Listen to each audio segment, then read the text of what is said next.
Vamos lá.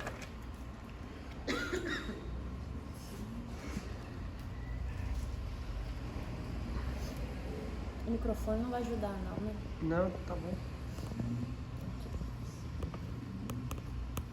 Certo. Vamos lá. Abre sua Bíblia. Apocalipse 2.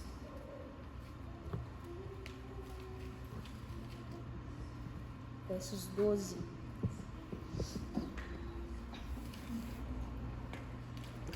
Apocalipse 2:12. Vamos ler. E ao anjo da igreja que está em Pérgamo, escreve: isto diz aquele que tem a espada aguda de 2 fios. Conheço as tuas obras e onde habitas, que é onde está o trono de Satanás. E retens o meu nome, e não negaste a minha fé, ainda nos dias de Antipas, minha fiel testemunha, o qual foi morto entre vós, onde Satanás habita. Mas algumas poucas coisas tenho contra ti, porque tens lá os que seguem a doutrina de Balaão, o qual ensinava Balaque a lançar tropeços diante dos filhos de Israel, para que comesse dos sacrifícios da idolatria e fornicassem. Assim tens também os que retêm a doutrina dos nicolaítas, o que eu odeio. Arrepende-te, pois quando não em breve virei a ti, contra eles batalharei com a espada da minha boca. Quem tem ouvidos ouça o que o Espírito diz às igrejas. Ao que vencer, darei a comer do maná escondido, e dar-lhe-ei uma pedra branca, e na pedra um novo nome escrito, o qual ninguém conhece senão aquele que o recebe. Então vamos lá. Quando nós estamos vendo todas as cartas aqui escritas, algumas coisas eu vou bater, viu, gente? Porque bater, ficar repetindo, para que nós possamos entender todos os conselhos aqui que Jesus dá para essas cartas. É para a igreja da época, é para a igreja histórica e é para nós hoje. Então aquilo que nós esperamos, e aí, meu amor, tudo jóia? E aquilo que nós esperamos, quando eu falo nós, eu e o Júnior assim, e espero de mim, o Júnior espera dele, de que todos nós venham ser igualmente aquilo que Jesus está nos aconselhando aqui nessas cartas. Então, o que nós esperamos de cada um de vocês é simplesmente seguir os princípios daquilo que Jesus está mandando. De como ser igreja, como literalmente ser igreja, estar no meio da igreja, obrar na igreja, e além de tudo isso, como nós vimos na semana retrasada, a carta a Éfeso, ter o amor a Deus acima de tudo e fazer com tudo com muito amor, porque não adianta a gente obrar se não ter amor, ok? Então, assim, as 7 cartas, elas foram escritas à Ásia Menor, todas elas se encontram na Turquia, e a carta escrita de Jesus para a igreja de Pérgamo, ela corresponde à igreja do ano 313 depois de Cristo, historicamente, viu? Ao ano 538 depois de Cristo. Vou repetir. Ela corresponde à igreja do ano 313 depois de Cristo ao ano 538 depois de Cristo. Pérgamo, no grego antigo, ela tem um significado de casamento, de casa alta, significa torre alta ou torre exaltada, fortaleza e defesa. Porque até as igrejas que Jesus escolheu, ela tem um porquê, até questão dos nomes. Nada na Bíblia é aleatório, viu, gente? Viu, Wesley? E nada na nossa vida é aleatório. Até o nosso nome não é aleatório. Entendeu? O nosso nome é uma marca. O nosso nome, ele já fala daquilo que a gente vai passar no decorrer dos anos da nossa vida. Porque quando eu dou um nome para alguém, porque hoje aqui para nós, a gente não dá valor ao significado dos nomes. E nós precisamos saber o significado dos nomes, sabe, Claudinho? Porque quando eu dou um nome para o Igor nasceu, e a mãe dele deu o nome de Igor, ela deu um destino através do nome. Porque o nome é marca. E dependendo daquele significado, ou você vai ter boas coisas, ou vocês vai ter coisas más. O meu nome, por exemplo, só para vocês entenderem o significado do nome, como ele reflete. Meu nome Rita, ele vem de Marguerita. Margarida é o diminutivo de Marguerita. Margarita, que significa nada mais, nada menos do que pérola. E Graziella é o diminutivo de graça. Então, meu nome é uma pérola agraciada, que no decorrer da minha vida, Jesus ele ia me dar uma graça para superar todas as dores para que uma pérola seja transformada, seja feita. Vocês sabem como uma pérola é formada. Então, quando eu tive esse conhecimento, eu falei assim, tá aí, entendi. Chorei horrores, porque a minha vida foram de muitas tribulações, de muito tormento. Muitas dores, né? Muitas dores. E foi um processo de uma outra transformando em pérola, mas sobre todas essas coisas, Deus me deu graça. Então, assim, o nome, até o nome que Jesus escolhe, ele tem um sentido, um significado para todas as coisas. Uma direção profética. Uma direção profética. Então, a igreja de Pérgamo é a igreja do 4º século. Tá? Essa é a igreja que se uniu ao Império Romano sob o poder de Constantino. E se tornou muito rica financeiramente. Época em que se construiu muitos templos luxuosos que existem até hoje, uns restaurados, outros não, mas existem até hoje esses monumentos, esses prédios, esses templos na Europa antigos, foram todos feitos nessa época de Constantino para frente. Constantino foi um imperador romano que se converteu ao cristianismo. Se converteu entre aspas, porque a história dele ele não termina com Cristo. Na realidade, ele termina convertendo a uma seita que tinha na época. Eu estou tentando lembrar o nome da seita. Gente, hoje eu tô, viu? Hoje a Sara, mas o Igor já viu que eu não tô... A minha mente não tá muito legal, não. Seu telefone. Do meu telefone. Então, como ele se converteu? Então, a gente precisa entender. Por que a gente precisa entender sobre a vida de Constantino? Porque ele é uma chave para a igreja. Então, como nós vimos no decorrer das 2 aulas da semana passada, todos nós viemos da igreja católica. Amém? Amém. Porque até então, desde a igreja primitiva, a igreja ela começou a ser chamada de católica. Quando ela teve a divisão aqui em Constantino, depois dos anos 300, teve a divisão, ela dividiu entre a igreja ortodoxa, católica ortodoxa, e a igreja católica apostólica romana. Aí que foi passar a ter 2 igrejas. Até então, todos eram católicos. Que católico é em grego, que significa no Brasil universal. Então todos eram da igreja universal. E não é do reino de Deus. Não é do reino de Deus, ok? Ok, eles vão saber. Não era do reino de Deus. Então vai lá. É para ser do reino, mas não essa. Amém? Então vamos lá. Então certa vez quando saiu para a guerra, antes ainda dele se converter, Júnior, você pode ir lá que você vai colocar uma figurinha lá para mim agora, por favor?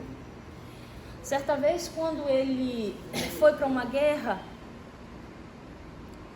ele teve uma visão e ao olhar para o céu, viu uma cruz e ouviu uma voz que lhe dizia: com este sinal vencerás. Ele viu uma cruz, certo? E através dessa cruz ele ouviu uma voz falando que com este sinal vencerás. E logo que ele mandou fazer, todos os escudos dos soldados de guerra dele, ele mandou colocar o símbolo dessa cruz que ele viu, que até hoje é o símbolo da Igreja Católica Apostólica Romana. Pode colocar ali, amor?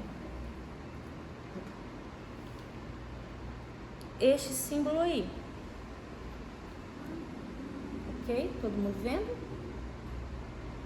Então, até hoje, na Igreja Católica, existe esse símbolo aí.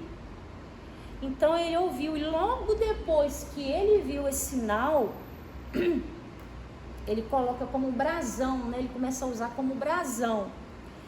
A mãe dele se converte, com isso a mãe dele já era convertida, e ele ouve falar desse sinal de alguém que seguia uma religião, uma seita, porque o cristianismo era declarado uma seita antigamente, nessa época. Então ele logo depois, com certeza ele viu esse sinal através da mãe dele, ele se converte ao cristianismo e coloca o cristianismo como religião oficial do império. Ok? Então Constantino entendeu que deveria fazer dessa religião oficial do Império Romano. Então a perseguição que até no momento era dirigida aos cristãos, os cristãos passaram a não serem perseguidos mais. Legal. Que legal, né? Os cristãos não morrerem mais por causa de Jesus. Só que quando a gente vai olhar o contexto histórico, não é tão legal assim. Não é tão legal assim que nós vamos chegar nesse ponto. Então agora o imperador se tornou o quê? Cristão. Com ele se tornando cristão, todos que não eram cristãos automaticamente passaram a ser perseguidos.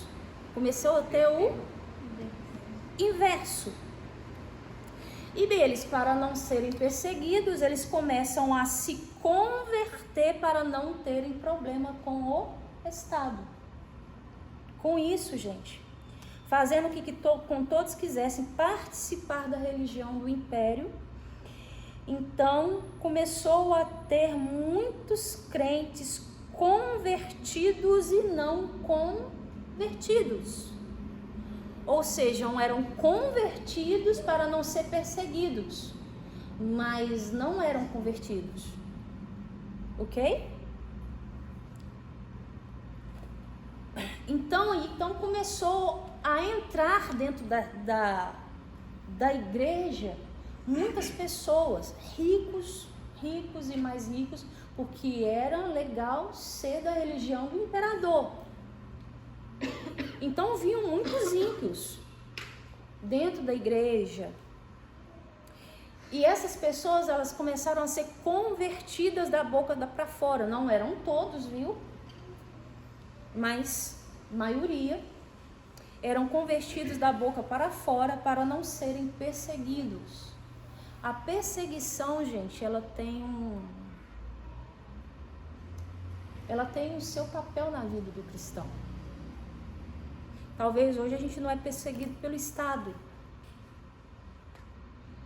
mas as tribulações que nós enfrentamos, como nós falamos semana passada, as turbulências que nós enfrentamos, elas nos mantêm mais perto do Senhor, querendo ou não. Porque a Europa hoje, como eu falei semana passada, 1% é cristão lá, porque eles têm eles são tão ricos que eles não precisam de Deus. Então, assim, é uma coisa que nós precisamos tomar muito cuidado. Porque muitas das vezes Deus não permite uma pessoa ser rica? Já parou para pensar? Que Deus não dá asa própria. Isso aí, legal. Essa frase é maravilhosa. definitivamente Deus não dá asa à cobra. Então, mas já deu.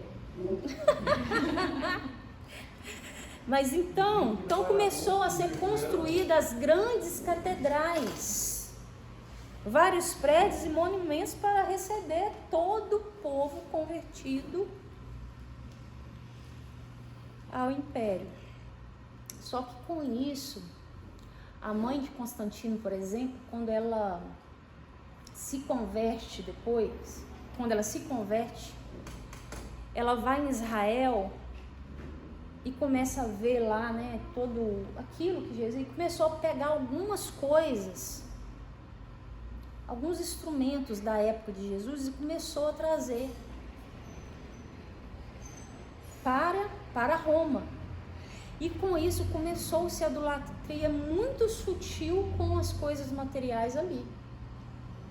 Coisas materiais que a gente vê hoje, é o manto, é mais o quê? É não sei o que lá, é um monte de coisa. As imagens veio. É estudo da semana que vem. Maria, ela surge, Maria Aparecida, dentro da Igreja Católica depois de 500 anos. Até então, Maria não existia dentro da Igreja Católica. Quando eu falo católica, Igreja Universal de Cristo, viu, gente? Não existia dentro da igreja. Ela foi surgida 500 anos depois. Aí é aula da semana que vem. Exato. Então a igreja decidiu que iria dividir as pessoas, elegendo um clero e deixando os leigos de lado. O clero é uma turma que eles escolheram para definir quais livros seriam para ler, quais não. Isso teve uma boa coisa, por quê? Estava existindo muitas seitas e surgindo muitos livros também que não vinham da parte do Senhor. Foi muito bom, mas ao mesmo tempo que foi muito bom para ter essa separação dos livros e tudo mais, tem muito livro que foi bom que foi destituído também. E o livro de Enoque, gente, ele existia até essa época, tá? O livro de Enoque, ele existia dentro da Bíblia até essa época. O livro de Enoque foi tirado ali. Entendeu? E Judas faz menção do livro de Enoque. Tem 2 versículos que faz referência em Gênesis, e Judas faz referência a Enoque. Então, foi tirado. Então, ao mesmo tempo, tirou muitos versículos que se contradiziam as verdades de Cristo, mas também teve os livros chamados apócrifos hoje para nós, que eram livros bons, mas que foram tirados. Então esse clero aqui, que foi eleito, que eles fizeram, eles criaram regras em que o primeiro ensinava o segundo. Tirou-se o funcionamento do corpo. O funcionamento do corpo como? Só o padre tal, porque nessa época já existia, tá? Padre é pai, papa é pai, enfim. Já existia chamados pais da igreja, chamado padre. Já existia, então eles escolheram um para falar, esse aqui pode ler a Bíblia, vocês que estão aí, vocês não podem ler a Bíblia. Esse aqui que vai só ler a Bíblia e vocês não poderão ler a Bíblia. Então tirou o funcionamento, só os clérigos que podiam trabalhar na igreja, o restante não podia trabalhar. Eles só iam para quê? Ficar assentados ouvindo, chamada hoje nossa, missa. E esse ensinamento, vão dizer que para nós, ele está infiltrado em nosso meio até hoje? A gente costuma chamar isso de mente franciscana. É tanta catequese, que as pessoas, elas se convertem, e a dificuldade delas de sair desse lugar e entender que elas fazem parte do corpo de Cristo, e é o que, a mesma tecla que eu bati semana passada, por não sentir o pertencimento, é porque você não se sente parte do corpo de Cristo. A partir do momento que eu tenho a convicção que eu faço parte do corpo de Cristo e que esse dedinho aqui, ele faz muita coisa no meu corpo, eu vou me sentir pertencente. Então isso está inserido em nosso meio até hoje, de pessoas que vêm só para assistir. A palavra é assistir o culto, não é nem prestar um culto, adorar ao Senhor. Eles vêm assistir ao culto. Então isso está inserido no nosso meio hoje. Na verdade, que grande parte da igreja não vem para prestar culto nem para cultuar, né? Vem para assistir culto. Por quê? E assim, se Deus mover sobrenatural, eles começam a participar. Mas o intuito de 90% da igreja, igreja de modo geral, né? Olhando para os dias atuais hoje, né, infelizmente, eu acho que pode ser anjo do céu que o povo ainda não vai, porque eu tô falando por mim, gente, coisas assim que nós temos ensinado e outras pessoas, nós temos conversado com pastores que têm enfrentado as mesmas dificuldades que nós. Vocês estão numa escola de líderes, amém? Amém? Como eu falei semana passada, não tem nada pessoal, mas nós estamos aqui sendo forjados, amém? Amém. Então, as dificuldades que nós estamos enfrentando são as mesmas dificuldades que outros pastores estão enfrentando, de uma frieza tamanha que anjo pode descer que... Não estou errada não, gente, infelizmente. E é o que nós precisamos. Então surgiu isso aí, depois eu vou falar sobre isso um pouquinho mais depois. Surgiu aí o chamado clericalismo. Então assim, com isso poucas pessoas foram escolhidas e os demais nem falavam o nome do Senhor. Nem falavam o nome do Senhor. E tornou-se uma igreja totalmente misturada. O Estado e a igreja era um só. O Estado e a igreja se tornaram um só. Quando fala igreja misturada, vamos lá, Jesus ele fala profeticamente dessa igreja lá em Mateus, abre aí Mateus. Mateus, se eu não me engano, 11, verso 33, Júnior.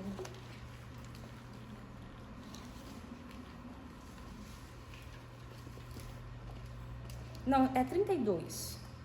A 33 é de semana que vem. 11.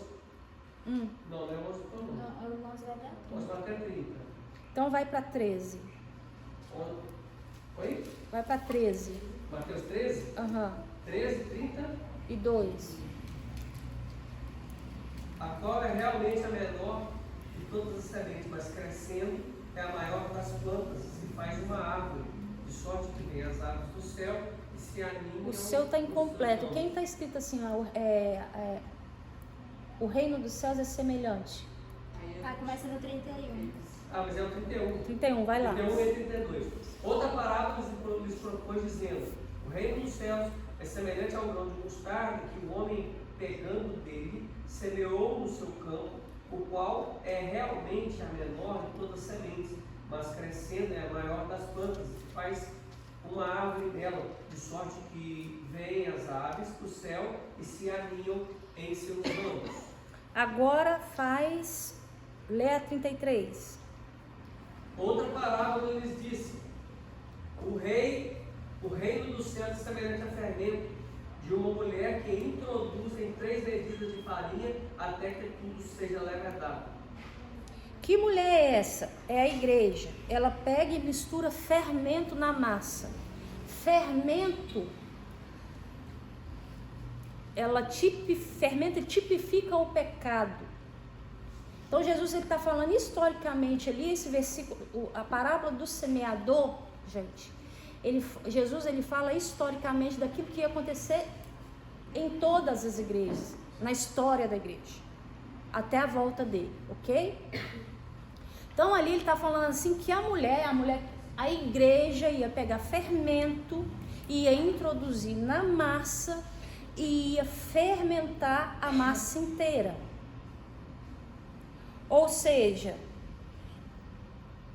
a igreja, ela se tornou uma igreja totalmente misturada, sendo financiada pelo império. E a partir de então, Roma já governava o mundo da antiguidade. A igreja, com isso, a igreja perdeu a sua voz profética. Ela perdeu a voz profética. A igreja de Pérgamo se casou com o mundo, gente. Muitos de nós hoje temos nos casado com o mundo, com coisas simples. Pérgamo, a palavra é formada pela combinação de pur, que é muito em abundância, e gamos, que é casamento. Ou seja, um casamento forte e que está até hoje.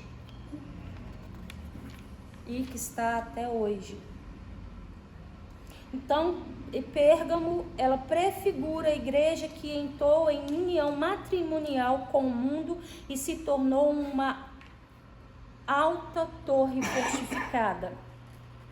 Pérgamo é uma cidade, se vocês pesquisarem lá, tinha uma torre muito, muito alta. Aí, o próprio nome já fala, fortaleza, Pérgamo. Pergaminho foi feito nessa cidade de Pérgamo, por isso pergaminho, ok?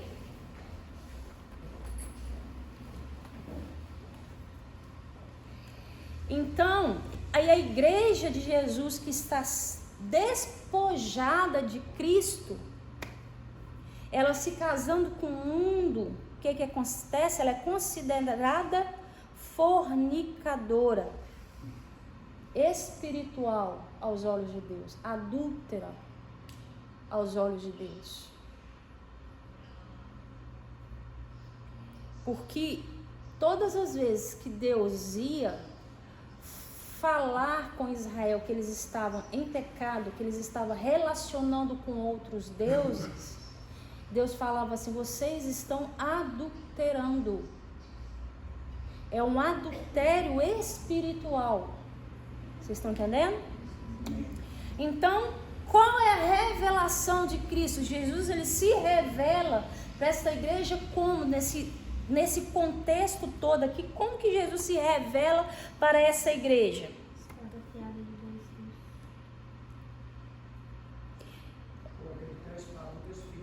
Uma espada de dois fios. Por que uma espada? Porque ela é apta para separar. É Jesus que vai separar a igreja mundana da igreja remanescente, da igreja que é santa. É Ele que separa. A espada do Senhor separa, divide alma e espírito, juntas e medulas, e distingue os pensamentos e intenções do coração. Está lá em Hebreus 4,14. Então Jesus ele se revela para essa igreja como aquele que tem a espada de dois gumes. Essa espada é para dividir a igreja do mundo. Dividir a igreja do mundo. Aí ele vem trazendo uma mensagem para esta igreja. Qual é a mensagem? Conheço as tuas obras e onde tu habitas. Vamos ler mais uma vez Apocalipse 2, 13, 16. Pode ser só o 13. Eu sei as suas obras e onde habitas, que é onde está o trono de Satanás. Retens o meu nome e não negaste a minha fé, ainda nos dias de Antipas, minha fiel testemunha, o qual foi morto entre vós, onde o Satanás habita. Ok, então, a primeira coisa que Jesus aqui, a mensagem que ele traz, ele fala assim: eu sei onde vocês habitam. Eu sei onde vocês estão habitando. E é onde está o trono de Satanás. Em Pérgamo, gente, tinha vários altares a outros deuses. O principal altar era o altar a Zeus, uma estrutura monumental decorada com friso em alto relevo que retratava a gigantomaquia, a batalha entre os deuses e os gigantes. Então, tinha esse monumento dentro da cidade de Pérgamo, e Jesus ele fala que esse é o altar de Satanás. E esse era o que era dedicado principalmente a Zeus e a Atena. Também tinha um altar chamado de altar de fogo, que ficava dentro desse altar de Zeus, que é localizado no pátio interno do altar de Zeus. Este altar é um local de culto e sacrifício. Mostra aquele monumento preto e branco lá para mim, meu bem. Quais os outros altares que tinha neste lugar? De Atena, de Ares, de Hércules, de Eris, de Apolo, de Lete, de Artemis, de Febo, de Selene, de Hélio, de Eos, de Dionísio, de Cibele, de Réia, Posidão e Anfritite. Não. Preto e branco que eu falei.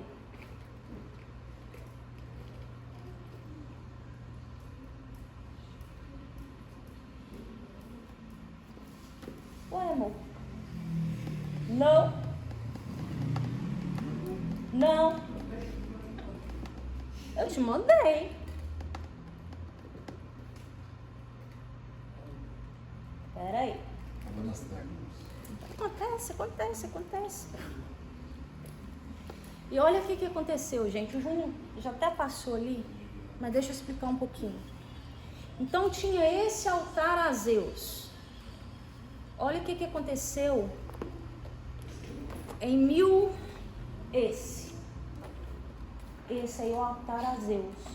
Aí eles subiam, dentro dele tem o altar de fogo e tem o Zeus sentado no trono lá.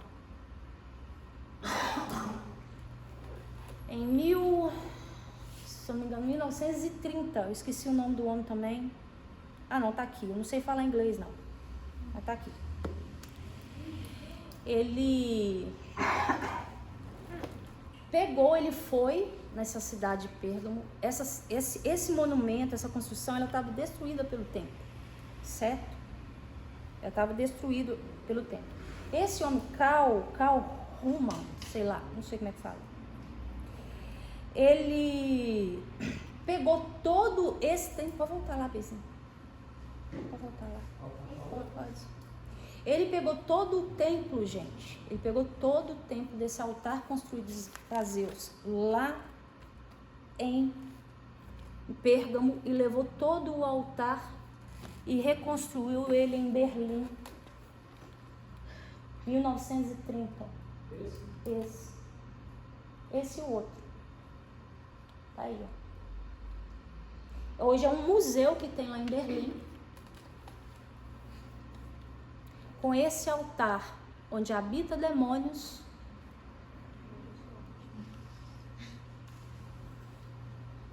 foi construído. E coincidência ou não, que nós vamos entender um pouquinho, coincidência ou não mais pra frente, lá vem a Segunda Guerra Mundial, né? Que coisa, né? Coincidência, 1930, coincidência. Aí vocês vão ver mais coincidência ainda do que eu vou falar para vocês. Então, tinha esse altar aí, que hoje se virou o Museu de Pérgamo, em Berlim. Aí ele diz também: mas conheço as tuas obras e onde habitas, que é onde está o trono de Satanás. E retens o meu nome e não negaste a minha fé. Ou seja, apesar de a igreja naquela época, ela ter casado com o mundo, havia algo de bom na igreja de Pérgamo. Tinha algumas pessoas ali que não se contaminaram, não quiseram, não fazia parte desse casamento ilegítimo. Tinha os remanescentes ali. Ou seja, além deles guardar a fé, eles falam assim, eles conservaram o meu nome, porque eles não podiam falar Senhor, onde um tempo que não se declarava o nome do Senhor, e eles guardaram o nome do Senhor. Se nós não nos atentarmos, gente, para hoje, a nossa realidade, ontem eu estava conversando com alguém na mesa, e eu sou muito firme no falar. Eu sou uma face diferente do Júnior. Pensa eu e o Júnior de bom para a vida. Ou pensa eu mais o Júnior firme. A terra não ia suportar. Certo? Alguém tem que balancear algo. Mas eu sou muito firme, muitas das vezes interpretada errado. Por ser firme, certo? Então, aí conversando, assim, mas essa geração tem que ter um jeito para falar com ela. Gente, nós estamos em uma geração que estão pegando boneco de bebê reborn. E querendo batizar eles ainda. E hoje eu vi.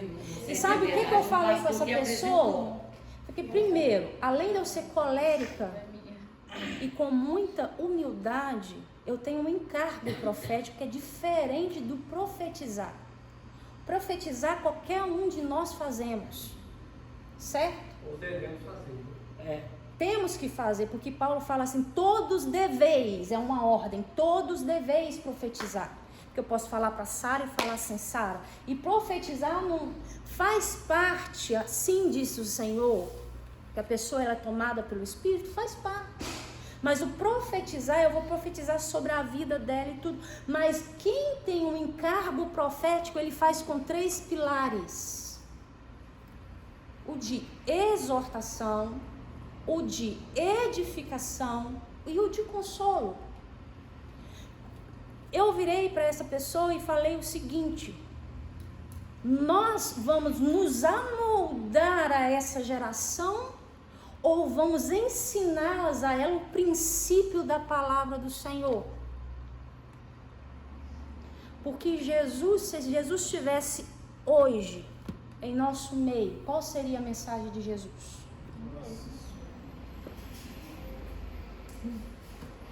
Jesus mandou Pedro e falou assim, sai de reta, Satanás.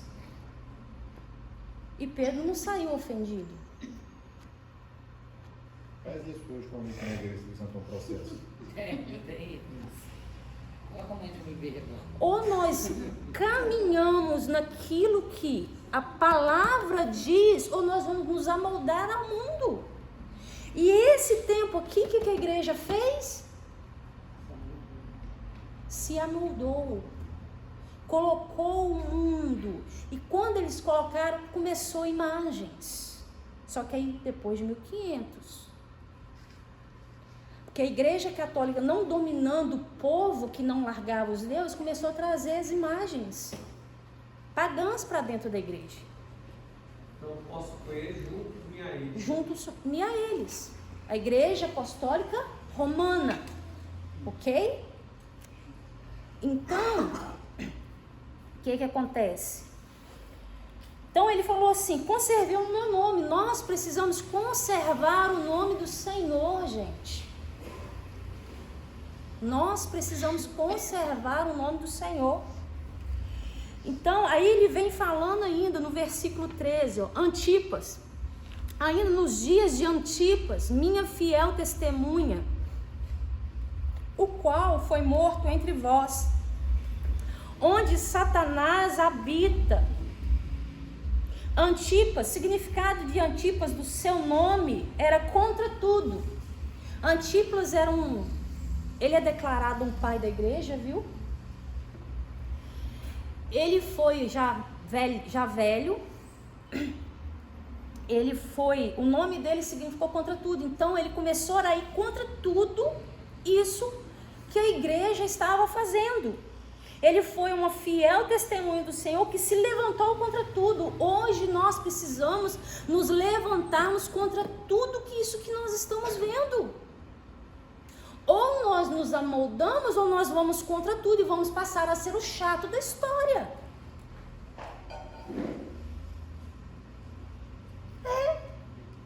Carregar a palavra hoje na sua essência é você ter muitos inimigos. Você ter muitas pessoas que não gostam de você.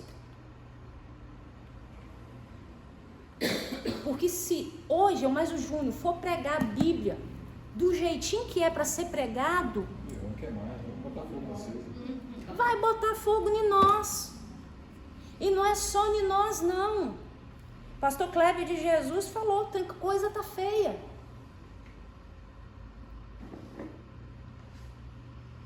Dependendo de um ar que você fala, você é processado. Dependendo de um ar que você fala, a pessoa fica ofendida.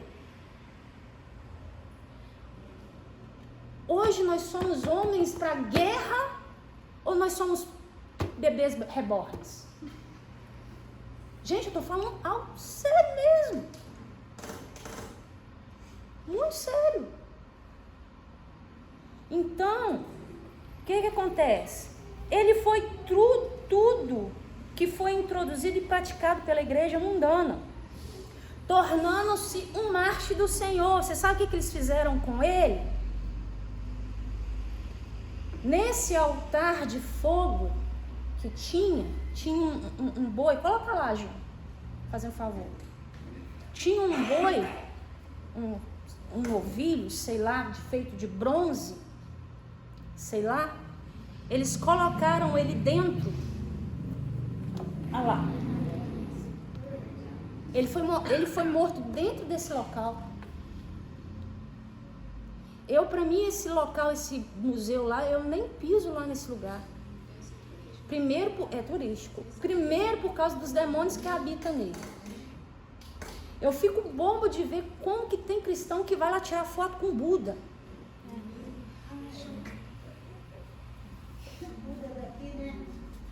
Eu fico chocada.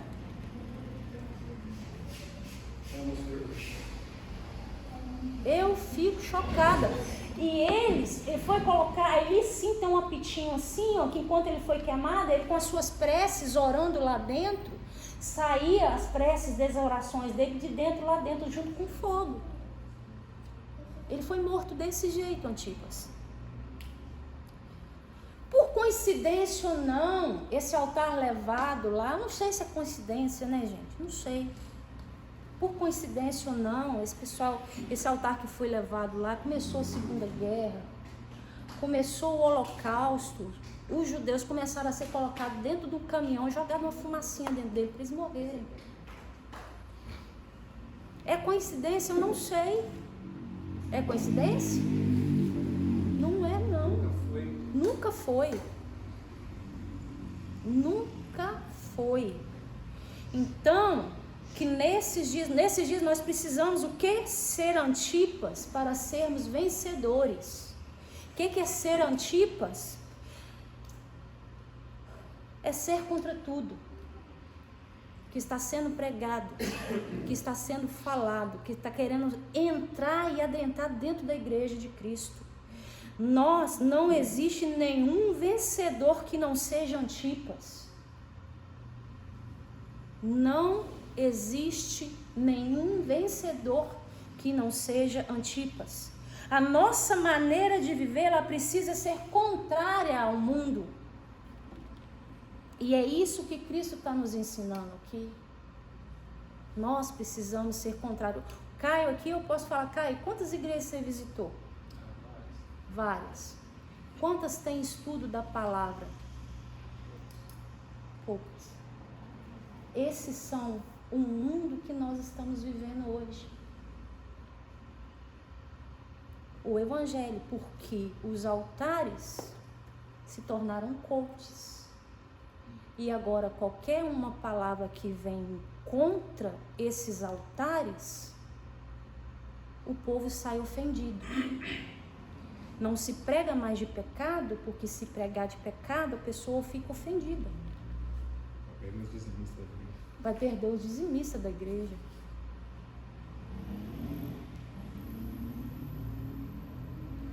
Pra você ter ideia, aquela mulher lá dos Estados Unidos, nos Estados Unidos a pregação não pode passar de 20 minutos. E já tem muitas igrejas introduzindo isso aqui no Brasil, tá? E o foninho de ouvido que tem ali para agora para os músicos, tipo assim, ter lá, vai pro lado, vai para direita, levanta a mão, fala mais alto. Isso está sendo introduzido no Brasil, gente. Diretor de culto agora. Chamado de diretor de culto. Eu era do ministério e a gente usava fone e o menino ficava no microfone pro ministro. Fala mais alto. E conduzia o tempo todo. Isso está sendo introduzido no Brasil. No Brasil, direção musical já é comum, quase. No Brasil. Aí, para variar, não vou até levantar, gente. Deus deu Levanta a perna direita. Levanta a perna esquerda. Já pensou? Para variar, estão colocando agora para pregador. Tô chocada. Aí a Joyce Meyer, pegou aquele trem no ouvido assim, ela arrancou aquele trem na pregação, sai de reta, Satanás, porque quem fala no meu ouvido é só o Espírito Santo. Gente, ou nós vamos viver isso aqui, ou eu, mas o Júnior vai desistir de ser pastor. Porque não tem sido fácil, não. Eu vi o André Aquino esses dias falando, quando ele foi para os Estados Unidos visitar, ele quis fazer curso nas grandes igrejas, as igrejas famosas na área de louvor e adoração. E ele foi citando algumas igrejas que ele foi, e acho que foi no Brunão Morado, foi no Hub Podcast. E ele virou e falou assim, cara, e o que você aprendeu lá? Ele falou assim, o que você gostou de lá? Ele falou assim, cara, na verdade eu tenho muita saudade do louvor do Brasil, porque lá é muito espetáculo para a pouca presença de Deus. É muito show para nenhuma presença. Aí ele falou o seguinte, falou assim, eu dei saudade de quando eu pegava o meu violão, ia ministrar em alguma igreja sozinho, a presença de Deus vinha. Então eu aprendi muita coisa na questão de equipamentos, de como trabalhar, de como dirigir, uma gravação e tal. Ele falou assim, mas olhando para o Brasil ainda, na questão espiritual em relação à adoração, está anos-luz na frente das maiores igrejas do mundo. E aí ele se referiu diretamente à igreja Bethel e à igreja Hillsong. Sim. Então, gente, é muito triste. Ontem o Júnior falou algo assim, que o nosso sonho, e nós vamos chegar nisso aí, que se Jesus não voltar daqui a 10 anos, aonde que tem uma igreja que estuda a palavra? Na Elo. Aonde que tem a igreja que é cheia do Espírito Santo? Na Elo. Aonde que é a igreja que confronta pecado? Na Elo. Vai ser chamada a igreja de Antipas. Amém. Contra o mundo. Amém. Você está entendendo? E é isso que Jesus vem falar com a gente. Então, se a palavra ainda não mudou, gente, para nós hoje, se nós quisermos agradar a Deus, nós teremos que assumir Antipas como a nossa identidade. Ir contra o mundo. Ao contrário disso, corremos o risco de nos tornarmos Pérgamo. E aí? A igreja se casou com o mundo aqui. Então nós precisamos tomar cuidado com o estilo de vida duplo. Qual é o estilo de vida duplo? Cuidado com aqueles que dizem, negócios são negócios, igreja é igreja, igreja à parte. Toma muito cuidado. Negócios são negócios, serviço é serviço, igreja, servir a Cristo à parte. Toma muito cuidado. Jesus odeia quem tem a mente doble. Mente dividida. Que para Deus Jesus é sim, sim? Não, não. O que partir disso é do maligno. E também toma cuidado com aqueles cuja vida espiritual é apenas um lazer de final de semana. Não é a sua vida. Não é a sua natureza. Toma muito cuidado. Ok? Então a vida de um cristão, Jesus ele precisa ser o centro em todas as coisas, no casamento, na criação de filhos, nos negócios, na relação com empregados, na escola, na vida social e aí vai. Vamos ler o versículo 14. Mas umas poucas coisas tenho contra ti, porque tens lá os que seguem a doutrina de Balaão, ao qual ensinava Balaque a lançar tropeço diante dos filhos de Israel, para que comessem do sacrifício da idolatria e se prostituíssem. Ou seja, além de tudo isso que nós vimos, existiam profetas como Balaão dentro das igrejas. E quem era Balaão? Está lá em Números 22, de 5 a 6. Não vou ler, só vou passar, tá? Para quem não conhece, Balaão era um profeta pagão nascido em Mesopotâmia. Era um mercenário corrupto que recebia dinheiro para amaldiçoar o povo de Deus. Mercenário que para profetizar era pago. Hoje existe um monte de mercenário nas igrejas. Para ele profetizar, ele era pago. E esse aqui não era um profeta de Deus não, tá? Mas tudo que ele falava acontecia. Inclusive, ele profetizou um monte de coisas sobre Jesus.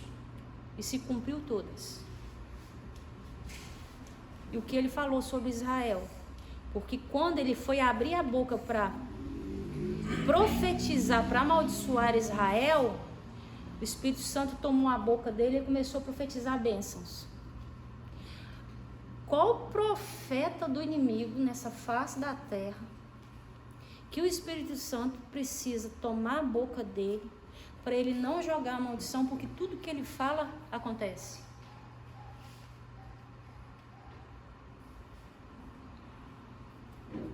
Olha que loucura.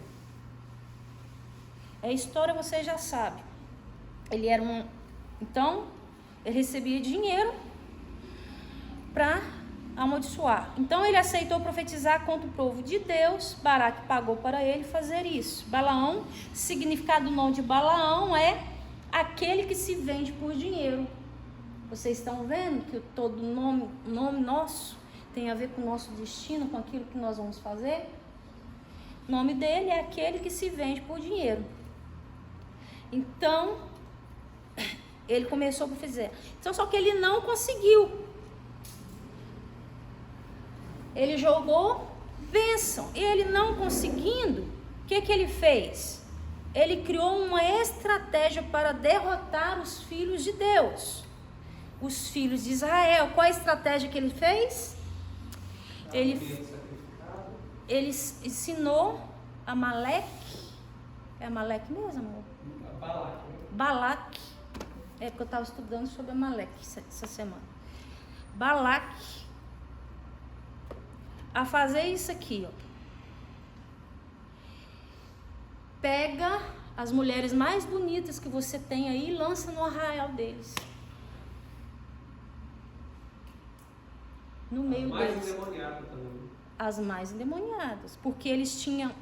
Porque Jesus tinha ordenado para que eles não se casassem com outras mulheres, porque eles casando com outras mulheres, essas outras mulheres iam com os deuses deles e eles iam se misturar, aderir aos outros deuses. Então eles fizeram isso e essas mulheres levaram consigo seus deuses. Resultado de tudo isso, os homens se prostituíram com elas. E Deus exortou eles por causa da idolatria e da fornicação. Balaão não conseguiu abençoar o povo, mas ensinou como fazer eles caírem. Instalado assim a doutrina de idolatria e fornicação. Qual é a doutrina de Balaão? De idolatria e fornicação. Sem contar que são mercenários. Ok? A doutrina de Balaão foi o casamento da igreja com o mundo. E Jesus nos exorta aqui. Pois tem lá os que seguem a doutrina de Balaão. Ou seja, aqueles que idolatram e aqueles que fornicam, aqueles que adulteram. Verso 15. E tens também os que seguem a doutrina dos nicolaítas, que eu aborreço. Ou seja, os nicolaítas nós estudamos na carta da igreja de Éfeso. Quem são os nicolaítas? Na carta da igreja de Éfeso, a igreja, o que ela fazia? Ela odiava as obras dos nicolaítas. Olha bem, 2 verso 6 vai dizer assim: tem porém isto, que odeias as obras dos nicolaítas, as quais eu também odeio, em Éfeso. Só que já que eles aderiram às obras dos nicolaítas. Então, dois fatores contribuíram para que isso acontecesse. Ou seja, a doutrina dos nicolaítas, gente, foi a separação do clero, tá? O clero estava vocacionado, pois tinha poder e dinheiro. O povo ficou contente, não tão diferente hoje. O povo ficou contente porque com o clero à frente, ele está isento de qualquer tipo de responsabilidade. Com o pastor Júnior e a Rita à frente, não é minha responsabilidade, eu não preciso fazer nada.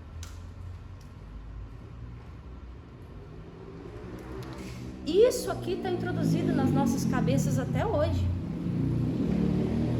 Lembra que dos nicolaítas, elas falavam de idolatria, falavam de imoralidade, falavam de rejeição de autoridade. Rejeição de autoridade. Essas 3 coisas. Exatamente. Era o tripé da doutrina nicolaíta. Ensinavam as pessoas a se fornicarem, a se prostituírem. Comerem alimentos consagrados a demônios. Comerem alimentos consagrados a demônios. Rebeldia contra as autoridades constituídas por Deus. As autoridades constituídas por Deus. Então, o que o povo fez? Eles podiam sentar-se no banco e ficar tranquilo, só ouvindo.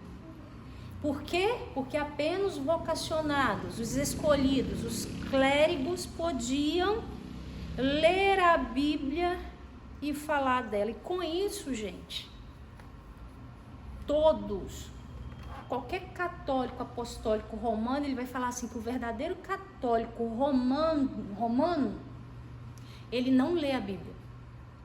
Só lê aquele livro. Porque a autoridade maior para eles é aquilo que sai da boca do Papa. Não é a Bíblia. É isso mesmo. O católico verdadeiro, tem um padre falando na internet. E eu falei assim, quem lê a Bíblia não é católico, é protestante. Você já virou protestante. E nessa época, o que aconteceu? A igreja, o que fez? Começou a perseguir aqueles que liam a Bíblia. A matar aqueles que liam a Bíblia.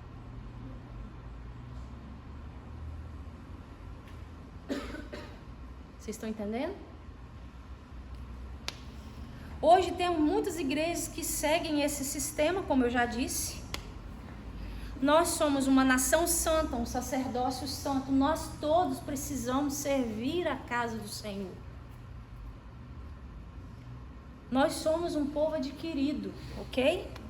Então, assim, Jesus ele vem se revelando, ele vem trazendo uma mensagem para essa igreja, mas também ele vem trazendo o quê? Uma advertência. Lê o verso 16. Arrepende-te, pois, quando não, em breve virei a ti e contra eles, e batalharei com a espada da minha boca. Então a advertência do Senhor é que ele virá para pelejar com a espada da sua boca.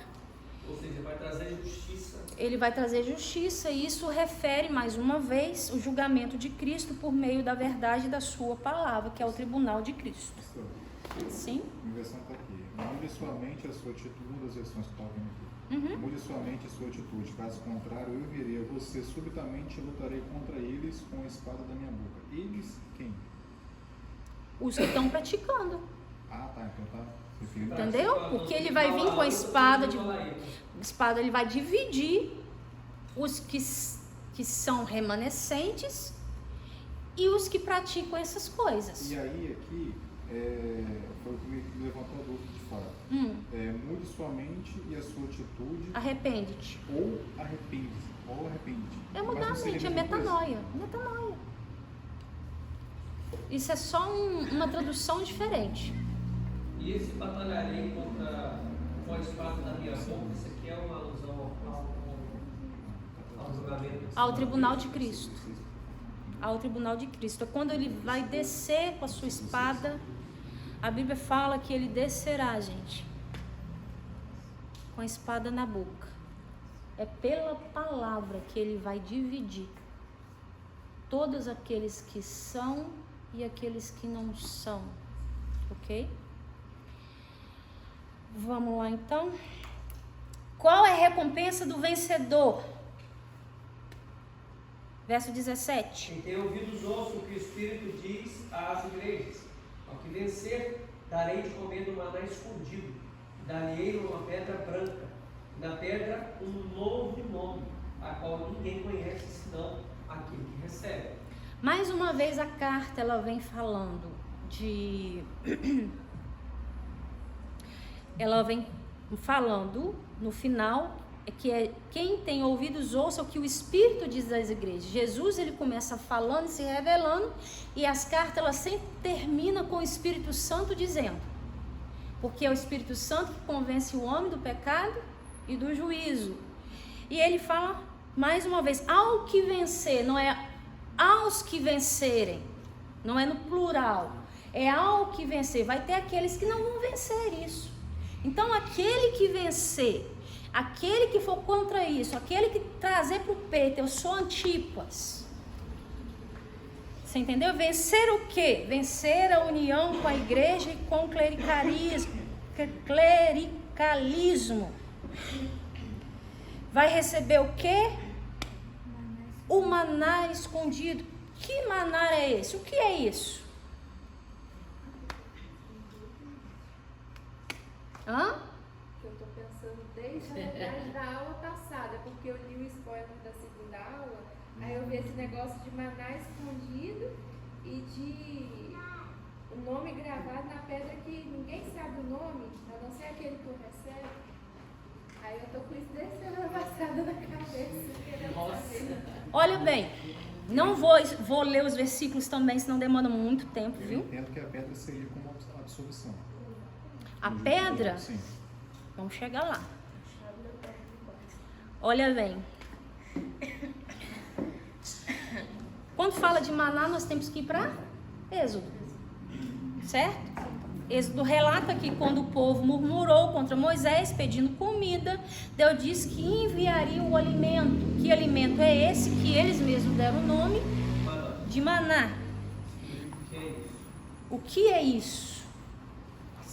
Esse maná, ou seja, ele apodrecia de um dia para o outro. E na sexta-feira tinha porção dobrada. Exceto sexta-feira, porque tinha tinha porção dobrada, porque no outro dia, no sábado, não desceria o maná, ok? Então, Deus orientou para Moisés que o primeiro maná que descesse, ele era para pegar a primeira porção, que significa primícia, colocar num potezinho de bronze ou de ouro, João? Pote de ouro. Potinho de ouro, colocar esse maná dentro da Arca da Aliança, Que significa a presença de Deus. que significa presença. E esse punhado seria o único que não apodreceria, ok? Esse maná foi o que caminhou com ele durante todo esse tempo dentro da arca e não apodreceu. E não apodreceu. Ou seja, todo o restante dos outros manás, eles apodreciam. Só tinha esse que não apodrecia. Por quê? Porque ele ficou escondido em Deus e não apodrece. Aonde que ele ficou escondido? Deus. Na Arca da Aliança. Para que nós não apodrecemos, aonde que nós precisamos ficar escondidos? Na presença de Deus. O maná escondido é o maná que está dentro da arca. O maná escondido que está falando aqui é o maná que está dentro da arca. Tem a ver com algo eterno. Tem gente que está procurando a Arca da Aliança até hoje, gente. A Arca da Aliança está no céu, tá? Amém, igreja?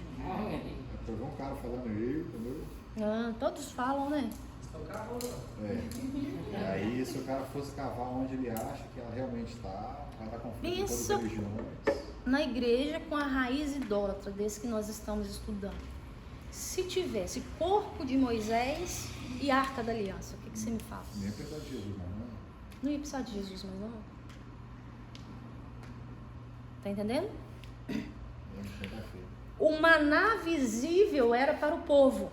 O maná escondido, representado por Cristo, é uma porção especial que está reservada aos vencedores que o buscam. Que vencem, eles vão vencer o quê? Porque eles venceram a degradação da igreja mundana. E aí nunca mais apodrece. Né? Aí nunca mais apodrece. Exatamente isso aqui. Enquanto a igreja ela segue o caminho do mundo, os vencedores avançam para permanecer na presença de Deus no Santo dos Santos. Por isso que uma das coisas que eu mais o Júnior tem feito é bater na tecla de devocional, de oração, de buscar a presença, a buscar o Espírito Santo. É só essa presença que faz que a gente não seja degradado pela igreja do mundo. E o vencedor fala de quem é rei e sacerdote. Rei e sacerdote. E aí em Provérbios diz o seguinte, que a glória de Deus é encobrir as coisas, mas a glória dos reis é investigar e descobrir. Exatamente. Como que ele investiga e descobre? Se você quer que a palavra de Deus se revele para você de uma forma, isso não vai acontecer do noite disso, isso vai te trazer na sua perseverança. Tenha um tempo com Ele, com o Espírito Santo todos os dias. Eu te garanto que Deus vai fazer, vai te honrar em público, que é isso que Ele faz. Como que Deus nos honra em público? Quando nós fazemos a nossa devocional, buscamos a Deus todos os dias. Quando nós estamos cheios da unção. Porque é diferente alguém que sobe e não tem. Um pastor amigo nosso fala uma coisa muito... Aquele que tem unção expõe aquele que não tem. Porque você sente a diferença. Se sente a diferença. Nós fomos outro dia, janeiro, numa escola aí. Chegamos lá, tinha um pessoal ministrando louvor. Eu olhava pro Júnior, falava assim, as coisas aqui mudaram. Só que aí tinha um cara que ia ministrar lá, que era amigo nosso, que ele foi cantar logo depois, ele cantou uma música. Um pedaço da música. um pedaço da música. Logo depois que o pessoal do Ministério Louvor terminou de cantar. O cara pegou com um violãozinho só, ele canta muito. Violãozinho, o céu desceu no lugar.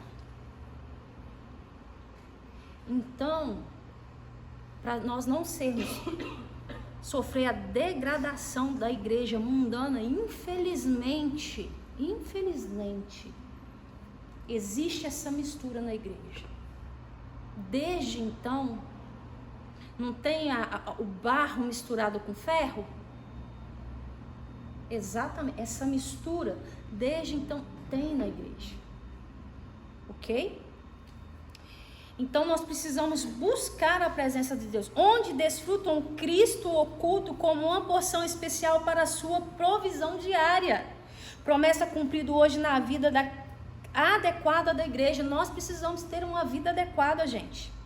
E também que será cumprida plenamente no reino vindouro. Que reino é esse? Reino de Cristo. Que tempo vai durar? 1000 anos. Então ele fala assim: ao que vencer também receberá uma pedra branca. Pedra branca aqui, ela simboliza obras perfeitas. Na palavra de Deus. Porque pedra fala de dons e talentos. E fala também de edificação. Fala de dons e talentos. Fala de levantar altares. Como Jacó levantou um altar. Como vários e vários levantaram os altares. Então fala de edificação, fala de obras perfeitas.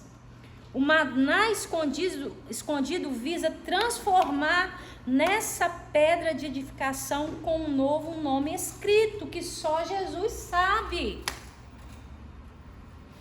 Porque quando Deus muda o nome de alguém, Lucas, ele muda de fato.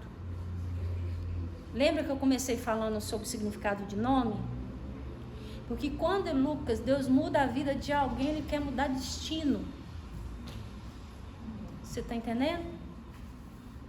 E sempre Deus, quando ele queria mudar destino, ele mudava o nome de alguém.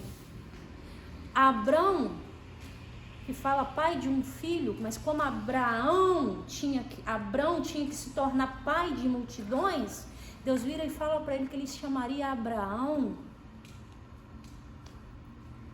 Jacó, que o significado do nome dele era usurpador, trapaceiro, traiçoeiro, ele vira e coloca o nome dele de Israel, mudando o destino dele.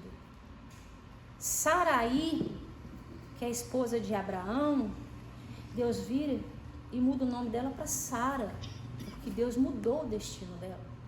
E através de mudar o destino, a madre dela se abre, porque ela era estéril. Você está entendendo? Então, nesses dias, o Senhor quer mudar o seu destino. Está entendendo? E Ele vai mudar. Fica atento. Ele vai mudar o seu destino. Porque todos olham o Lucas, mas Deus sabe quem é o Lucas por dentro. Deus conhece o Lucas por dentro. Você está entendendo? Então, Ele sempre vai mudar o nosso nome, se preciso for. Quando Ele muda o nosso nome, tudo é mudado. Interessante mudar nome aí. Quando Daniel e os amigos dele foram para a Babilônia, a primeira coisa que eles fizeram foi mudar o nome deles. Porque na verdade eles não queriam, eles não permitiam que eles atuassem na Babilônia com a identidade israelita. Para isso eles trocaram o nome, porém eles rejeitaram aquele nome. E isso é muito comum hoje ainda lá em Israel. Pra você ter ideia, Josué não era Josué. Josué, o nome de Josué era Oséias. Moisés trocou o nome de Oséias para Josué. Quando um líder, alguém de autoridade na sua vida, mudar o seu nome, é porque o seu destino está sendo mudado. Vocês estão entendendo? Então, nós precisamos entender essas coisas. Então, o que Deus espera de nós como igreja hoje, segunda carta para a igreja de Pérgamo. Vamos lá. Alguém quer falar? Devemos nos manter firmes, não nos corromper, não nos vender, não nos tornarmos mercenários, não sustentar a doutrina de Balaão, nem a dos nicolaítas, nos manter íntegros, ter Cristo como centro, permanecer no Santo dos Santos. Esse é o conselho de Jesus para a igreja e sempre será. Nós precisamos nos chamar Antipas nessa época, aquele que vai contra tudo. Amém? Deus vos abençoe. Você quer levantar? Vamos orar, vamos nos arrepender.